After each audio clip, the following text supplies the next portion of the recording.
Welcome to 3 minutes. Ayyanar துணை இன்றைக்கி எபிசோடில் என்னெல்லாம் நடந்துச்சுன்னு பார்க்கலாம் வாங்க. மறக்காமல் ஒரே ஒரு சப்ஸ்கிரைப் மட்டும் பண்ணிவிட்டு பாருங்கள். பார்த்தீங்கன்னா பல்லவன் சோழனோட ரூமுக்கு வராங்க. ஐயோ இவன் எதுக்கு எங்கே வந்தான் அப்படின்னு சொல்லிட்டு எங்கள் ரூமை போய் திறக்கிறாங்க. என்னடா ஆச்சு ஏன்டா அப்படின்னு. இல்லைண்ணே ஒரு பக்கம் பல்லவனை அந்த அக்கா வானதி அக்கா கிட்டே பேசிட்டு இருக்கு, சேரன்னு சந்த அக்கா கிட்டே பேசிட்டு இருக்கு, எனக்கு மட்டும் தானே ஆள் இல்லை, ஆளுக்கு ஆள் கூட பேசிட்டு இருக்காங்க அப்படின்ற. அதுக்கு நான் என்னடா பண்ணிட்டோம், அதனால தானே நான் இங்கே வந்தேன், வா நம்ம உள்ளே போகலாம் வா அப்படின்னு. உள்ளே போனால் காலை வெட்டிடுவோம், வா வெளியே வா, உனக்கு என்னடா இப்போ வேணும், வானே போ வெளியே, இவ்வளோ தூரம் வந்துட்டேன், வா நம்ம 2 பேரும் போய் ஒரு டீ குடிச்சிட்டு வரோம், வாக்கிலே நிற்கிதுண்ணே சாயந்தரம் குடிச்ச டீ அப்படின்னு சொல்கிறாங்க. மரியாதையாக போயிரு, நாம் காலையில் பார்க்கலாம் அப்படின்றாங்க. என்னை தொல்லை பண்ணாதடா அப்படின்னு சொல்லிட்டு சொல்லுவாங்க. நீ போக மாட்டே, வா நம்ம ரூமு நானே என் போய் விட்டுட்டு வரேன் அப்படின்னு சொல்லிட்டு ரூமுக்கு கூட்டிகிட்டு போகிறாங்க. அண்ணன் அண்ணன் அப்படின்னு சொல்லிட்டு கூப்பிட்றாங்க. என்னடா சொல்லாச்சு என்ன அப்படின்றாங்க. என்ன ஆச்சா, இவன் எப்படி இங்கே யார் ரூமு கதவை தட்டிகிட்டு இருக்கேன், என்னென்ன பண்ணுற நீ எப்படா இருந்து வெளியே போனேன், நான் வெளியே போனதை கூட நீ பார்க்கல, இல்லைன்னா அப்படி போன்னு பேசுகிறீங்க நீங்கள் 2 பேரும் அப்படின்றாங்க. என்னென்ன பண்ணுறீங்க, அதனால தான் உங்களெல்லாம் நான் அனிமோனிக்கே கூட்டின்னு வர்றதில்லன்னு சொன்னேன், ஏன்னா இப்படி பண்ணுறீங்க அப்படின்றாங்க. சரி நீ போ நான் பார்த்துக்கிறேன் அப்படின்னு சொல்லிட்டு அவர் போயிடுறாரு. இவர் பழம் நீங்கள் சத்தியம் பண்ணுங்க 2 பேரும், நீங்கள் 2 பேரும் ஃபோன் பேசிகிட்டே இருக்கீங்க அப்படின்றாங்க. சத்தியம் நான் பேச மாட்டேன்டா அப்படின்னு சொல்லிட்டு ஃபஸ்ட்டு சேர என்ன பண்ணுவாங்க. அப்புறம் பாண்டியன் பண்ணும்போது கரெக்டாக வானதி ஃபோன் பண்ணும். ஒரே ஒரு டைம் மட்டும் பேசிக்கிறேன்டா அப்படின்னு முறைப்பாங்க. சிவரா நான் பேசுகிறதில்ல ஒரா, நீ படுவா அப்படின்னு சொல்லிட்டு படுத்துருவாங்க. அதுக்கப்புறம் சோழன் ரூமுக்கு போனோடனே நிலா ஃபோட்டோஸ் எல்லாம் பார்த்துட்டு இருப்பாங்க. இருந்தாலும் பேக்ரவுண்டில் யாராச்சும் ஒருத்தர் இருந்துக்கிட்டே இருக்காங்கங்க.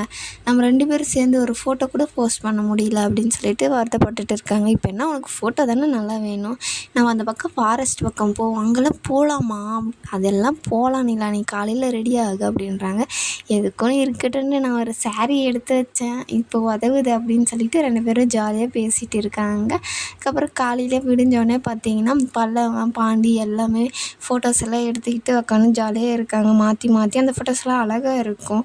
அதுக்கப்புறம் நிலாவும் சோழனும் ரெடி ஆகிட்டு சரி கிளம்பலாமா அப்படின்றாங்க. அழகாக இருக்கே நிலா, சாரியில் சூப்பராக இருக்கு நிலா, ஐயோ மெய் மறந்து போகிறேன் நான் அப்படின்னு சொல்லிட்டு சோழன் நிலா கிட்ட ஜாலியாக பேசிட்டு வரும்போது இந்த குரூப் என்ன 6 மணிக்கெல்லாம் ரெடியாகி நின்றுட்டு இருக்காங்க அப்படின்றாங்க. நான் எதுவும் சொல்லலையே, ஒருவேளை உளறி இருப்பணும் நைட்டு பல்லவங்கிட்ட அப்படின்றாங்க. நீங்கள் சொல்லலாம், நான் தான் சொன்னேன் அப்படின்னு சொல்லிட்டு நிலா சொல்லுவாங்க. ஏன் நிலா, உங்களை நான் எடுப்பேன், என்ன நீங்கள் எடுப்பீங்க, நம்ம 2 பேரும் சேர்த்து யார் ஃபோட்டோ எடுப்பாங்க, அதனால தான் அவங்கக்கிட்ட நைட்டு மெசேஜ் போட்டேன் அப்படின்றாங்க. பின்ன எல்லோரும் ஒன்றா வந்திருக்கோம், இப்போ நம்ம மட்டும் போனால் எப்படி, முன்ன சொன்ன காரணத்தை கூட நான் ஒத்துப்பேன், இப்போ சொன்னதை நான் ஏற்றுக்கவே மாட்டேன் அப்படின்னு சொல்லிட்டு சோழன் சொல்லிட்டு இருக்காரு. அதுக்கப்புறம் பார்த்திங்கன்னா அண்ணி சாரியில் சூப்பராக இருக்கீங்க, வாங்க போவோம் ஃபோட்டோ எடுப்போம் வாங்க அப்படின்னு சொல்லிட்டு எல்லாருமே நின்று ஃபோட்டோஸ் எல்லாம் எடுத்துகிட்டு இருக்காங்க. ஒரு வீடியோ எடுத்து கொடுவா அப்படின்னு சொல்லிட்டு பழம் சோழன்கிட்ட சொல்கிறாங்க. அவங்களே வீடியோலாம் எடுத்துகிட்டு இருக்கும்போது நிலாவும் சேரனமும் பேசிப்பாங்க. உங்கள் 2 பேரும் பார்க்குறதுக்கு இவ்வளோ சந்தோஷமாக இருக்குப்பா அப்படின்றாங்க. அடுத்தது பாண்டியனுக்கு கல்யாணம் ஆயிரும், அவள் சந்தோஷப்படுறத நான் ஒன்றும் சந்தோஷப்படுவேன், பாண்டியனுக்கு அடுத்தது உங்களுக்கு சந்தாக்கு தான் கல்யாணம் அப்படின்னு சொல்லிட்டு நிலா சொல்லுவாங்க. உடனே பார்த்தீங்கன்னா சரிப்பா அப்படின்னு வெக்கப்படுவார் அவர். அதுக்கப்புறம் சோழனும் பாண்டியங்கிட்ட கொஞ்சம் இப்படியெல்லாம் பார்க்க எனக்கு ரொம்ப சந்தோஷமாக இருக்குடா நிலாவை, அவங்க அப்பா அம்மா எவ்வளவோ சொன்னாங்க, என்னால் கல்யாணம் பண்ணிக்க வேண்டாம், அவங்க கூட போனேன்னா சந்தோஷமாக இருக்க மாட்டேன், கவலை தான் படுவேன் நீ அப்படின்னு சொல்லிட்டு சொன்னாங்க. ஆனால் நான் தான் வேணும்னு சொல்லிட்டு என்ன கல்யாணம் பண்ணிக்கலாம்ல, அடுத்தது உனக்கு வானதிக்கு சேரண்ணாக்கு சந்தாக்கு எப்படியாச்சும் கல்யாணம் பண்ணி ஒரே வீட்டில் சந்தோஷமாக ஒரு ரூமு அதுக்கு அட்டாச் பாத்ரூம்னு சந்தோஷமாக இருப்போம்டா நம்ம அப்படின்னு சொல்கிறாங்க.